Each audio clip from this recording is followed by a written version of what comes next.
Few shows have reached the commercial and critical acclaim that Downton Abbey has. Entering its final season, we're on the red carpet chatting with the entire cast, so get ready for a great night behind the velvet rope.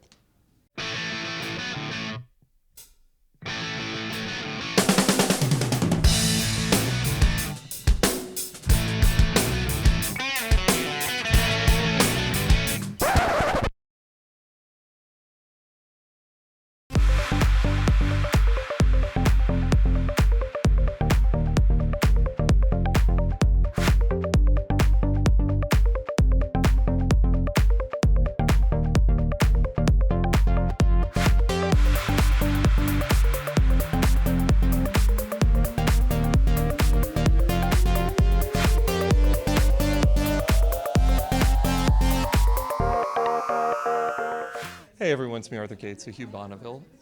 Is there going to be marital counseling in season 6 or what? There was some issues at the end of season 5. Where do we see you guys go in season 6? Yeah, well, I think Cora and I have found a sort of balance, but she's an independent woman. She's American above all, which is really annoying, and she ploughs her own furrow, and so Robert has to keep up with the pace because she's determined to cause a bit of friction between, there's a storyline involving the local village hospital, and my mother sits on one side of the fence, and Cora sits on the other side of the fence, and I sit bang in the middle, trying to keep mother and wife apart, and I'm sure many men will recognize, many husbands will recognize that phenomenon.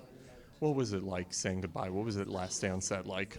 It was very touching. It was we had a lot of goodbyes because not everyone finished on the same day, so we had like 10 days of goodbyes. And my last scene was with Michelle, Lady Mary, and Jim Carter, so Mr. Carson and Mrs. Hughes, and we were reflecting between takes on the fact that Michelle and I did our very first scenes together 6 years ago. So it was a very bittersweet moment. Do we see the sisters get along in season 6? I don't know about that. Edith and Mary that's been one of the sort of through lines of the show. It's been one of the kind of, for me certainly, one of the core relationships for Mary. And it's, I don't think that they all ever fully see eye to eye. And that's, for us, it's more fun to play for me and Laura. I think they grow, eventually they kind of mature, and they kind of get on and don't get on a sort of different level. Working with Hugh, the chemistry between the two of you, he almost creates this emotionless being, but he cares. So talk to me about building that chemistry with Hugh. Well, I've worked with Hugh quite a few times. We've actually played a married couple twice before. How cool. Very different kinds of projects, very different kinds of characters. But there's always been something that's been really natural about the two of us together. We don't really need to discuss very much. It just kind of falls into place. And I'm not sure what that's all about. I don't really question it. I just sort of have faith that it's there. What do you think it is about these characters that people really connected with? I think it's the honesty of the writing. I think what Julian portrayed was, as Mrs. Hughes says in one of the scenes last year, warts and all. You saw the good side and the bad side of all of these characters, and therefore the audience were allowed to make up their own judgment on who they liked, who they hated, and then the way the stories are interwoven, you want to see that person fail or you want to see that person succeed. So I think it's the fact that it's a story about a hierarchy, yet there's no hierarchy in how the story's told. So you learn as much about the lord of the manor as you do about the kitchen maid, the lowest of the low, and I think that means that people can really invest in these stories and these characters. Phyllis, he finally popped the question. Congratulations. Oh, thank you. You can kiss me if you like. Mwah. Yes, thrilling. And she said yes. She did. A fool. What was it like filming that final episode, saying goodbye?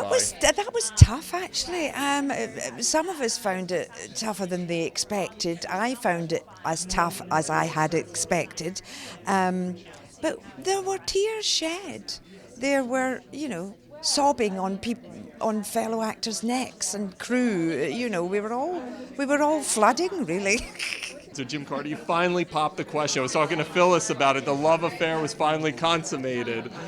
Took us 5 years to get around to it. My God, we're slow moving. Talk about a long-term Yeah, relationship. it's no different now in England. That's how we work. Yeah, but hopefully we'll be happy.